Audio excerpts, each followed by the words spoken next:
न्याय की उम्मीदें खत्म हो गई। हम तो गृह मंत्री से भी लड़ रहे हैं, वो भी हिस्ट्री सीटर हैं, और हम तो सरकार के 100 मुकदमे भी झेल रहे हैं कि इस तानाशाही सरकार को झुकना पड़ेगा। टोपी चाहे मंत्री का बेटा हो, संविधान कहता है कानून सबके लिए बराबर है। हमने तो मुख्यमंत्री भी जेल जाते देखे यहाँ। लालू प्रसाद यादव जी गवाह हैं, अगर किसी पे आरोप लगता है तो और उसको सजा होती तो जेल जाता है। कानून सबके लिए बराबर है। प्रधानमंत्री आवास का घेराव करेंगे। प्रधानमंत्री अगर देश का किसान चीखेगा, रोएगा, चिल्लाएगा, नहीं सो पाएगा तो प्रधानमंत्री भी नहीं सोएंगे।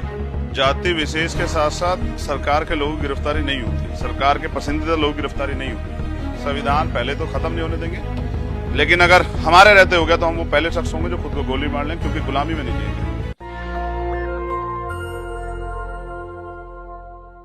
जहां अत्याचार वहां रावण। लखीमपुर में जिस तरह से किसानों पर गाड़ी रौंद दी गई, चंद्रशेखर यादव पहुंचने वाले पहले नेता थे। आज दिल्ली में उन्होंने प्रेस कॉन्फ्रेंस की, उन्होंने एक बड़ा ऐलान किया है कि वो चुप नहीं बैठेंगे, प्रधानमंत्री के घर का घेराव करेंगे। क्यों घेराव करेंगे पीएम हाउस का? इसलिए करेंगे क्योंकि न्याय की उम्मीदें खत्म हो गई, और उम्मीदें इसलिए खत्म हुई हैं क्योंकि आज अपराधी आरोपी कोई आम आदमी नहीं है जिसकी गाड़ी पलट जाए या जिसकी हत्या हो जाए, जिसका एनकाउंटर हो जाए। आज आरोपी केंद्रीय गृह राज्य मंत्री के बेटे हैं, उन पे खुद पे आरोप है।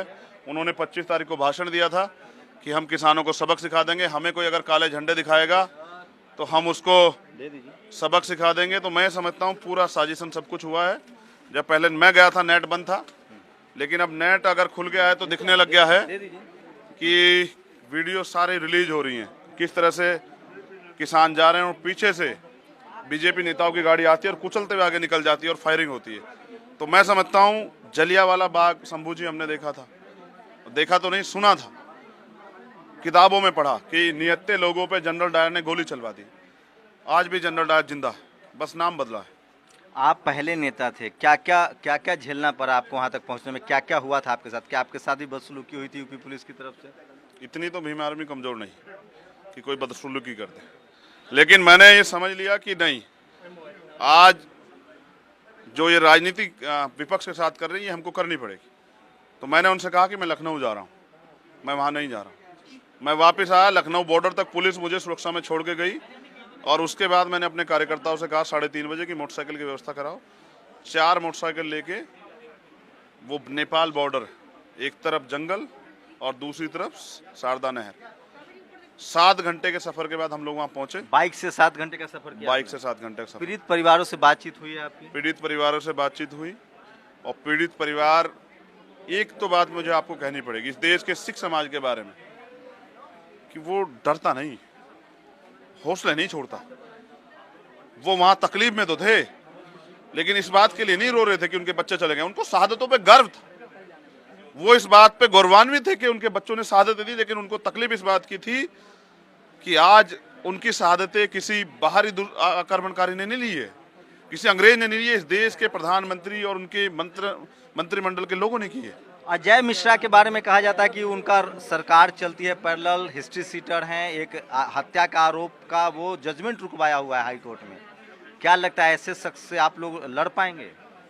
हम तो गृह मंत्री से भी लड़ रहे हैं, वो भी हिस्ट्री सीटर हैं, और हम तो सरकार के 100 मुकदमे भी झेल रहे हैं।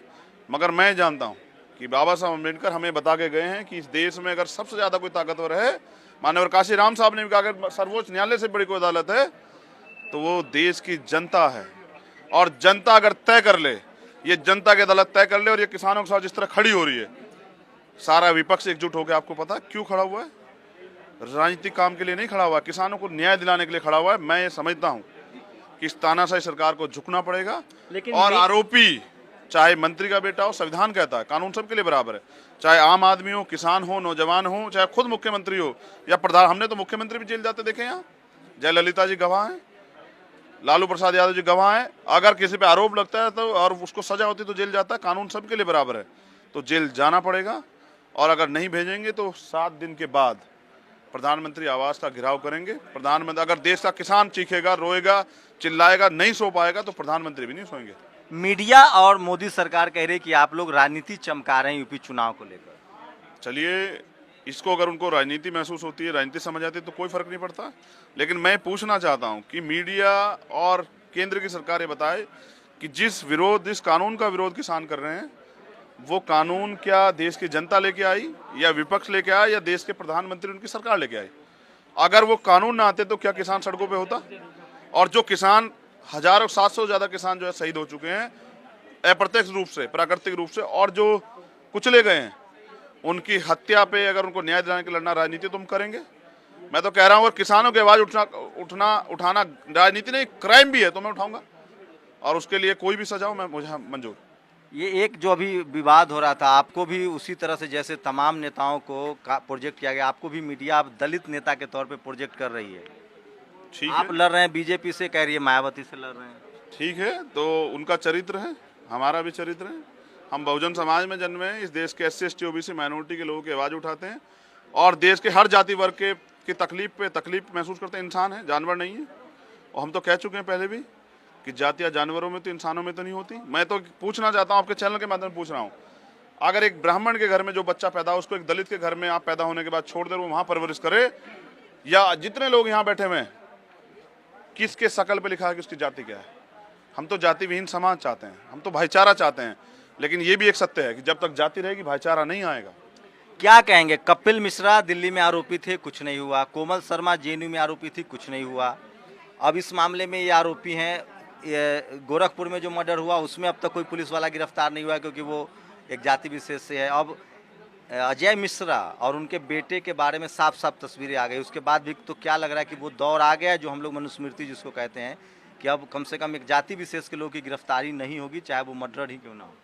जाति विशेष के साथ साथ सरकार के लोगों की गिरफ्तारी नहीं होती, सरकार के पसंदीदा लोगों की गिरफ्तारी नहीं हो रही। बड़ा सवाल ये है, मनुस्मृति को इस सरकार ने अपनी तरीके से प्रोजेक्ट तो कर दिया है, लेकिन अभी संविधान है। अभी नरेंद्र जी जैसे लोग हमारे पास हैं, अभी भीम आर्मी आज़ाद समाज में लड़ने वाले लोग, तो ये इससे भी बुरा दौर अंग्रेजों का हमने देखा, इससे बुरा दौर मुगलों का हमने देखा जब तमाम तानाशाही थी। तो मैं समझता हूं कि ये आर्यन जो ऋषियन है ना, इसको भी सबक सिखाने का समय आ गया है। जनता तैयार है, जनता जवाब देगी। संविधान खत्म होता है तो आप क्या करेंगे? संविधान पहले तो खत्म नहीं होने देंगे, लेकिन अगर हमारे रहते हो गया तो हम वो पहले शख्स होंगे जो खुद को गोली मार लें, क्योंकि गुलामी में नहीं जिएंगे।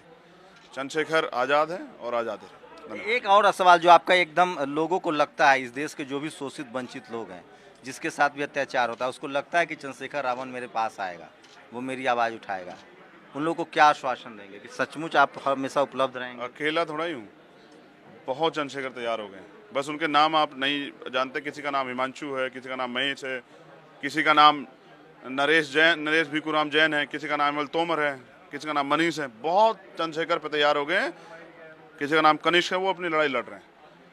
किसी का नाम गुलजार है, किसी का नाम जो है सुफियान है, मेहताब है, सब लड़ रहे हैं और लड़ रहे हैं और लड़ते रहेंगे। देश की आज़ादी, दोबारा जो देश को गुलाम बनाने की लड़ाई है, जो एक लोग गुलाम बना देना चाहते, एक सरकार, एक व्यवस्था, और उसकी आज़ादी के लिए हम लोग लड़ेंगे। इस तरह लड़ेंगे जिस तरह सैयद आजम सरदार भगत सिंह लड़े थे। लोग कह रहे हैं आप काफिला लेके चल रहे हैं 100-200 गाड़ियों का।